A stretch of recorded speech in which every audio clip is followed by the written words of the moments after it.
আমরা যখন কোনো একটা কাজ করতে চাই বা কোনো একটা কিছু করতে চাই, বাট কাজটা কিভাবে করব বা কিভাবে শুরু করব প্রায় কিন্তু আমরা বুঝি না।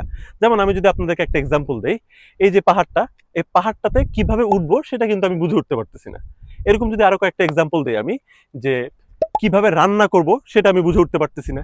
কিভাবে ইমেইলটা লিখবো সেটা আমি বুঝে উঠতে পারতেছি না। এই ধরনের যে সেন্টেন্সগুলো আমরা বাংলাতে বলি, এই ধরনের সেন্টেন্সগুলো আমরা ইংরেজিতে কিভাবে করব? ওয়েল, এই যে এই ধরনের যে সেন্টেন্সগুলো আমরা বাংলাতে বলি, এই সেন্টেন্সগুলো আমরা ইংরেজিতে করার জন্য আমরা কান্ট ফিগার আউট এবং হাউ টু এই দুইটা ফ্রেজের হেল্প নিয়ে কিন্তু খুব সহজেই করতে পারি।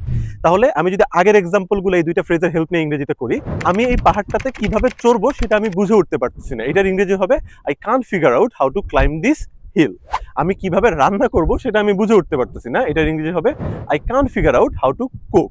কিভাবে ইমেলটা লিখবো সেটা আমি বুঝে উঠতে পারতেছি না। এটার ইংরেজি হবে I can't figure out how two write the mail. তাহলে এই ধরনের সেন্টেন্সের সম্পূর্ণ স্ট্রাকচারটা কেমন হবে? প্রথমেই আমাদেরকে কিন্তু একটা সাবজেক্ট আনতে হবে।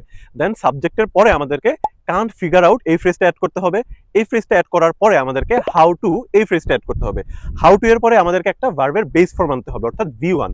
সিম্পলি আপনি যেই কাজটা করতে যাচ্ছেন বাট বুঝে উঠতে পারতেছেন না, আপনি সেই কাজটা এখানে অ্যাড করে দিবেন। বাই দ্য ওয়ে, আমি কিন্তু পাহাড়ের উপরে উঠে গেছি, এখন কিভাবে নিচে নামবো এটা আমি বুঝতেছি না। তাহলে আপনাদের জন্য সেম স্ট্রাকচার এবং সেম দুইটা ফ্রেজ ব্যবহার করে আজকের কুইজ হচ্ছে কিভাবে নিচে নামবো সেটা আমি বুঝতেছি না। এটার ইংরেজি আপনারা কমেন্ট বক্সে লিখে যাবেন।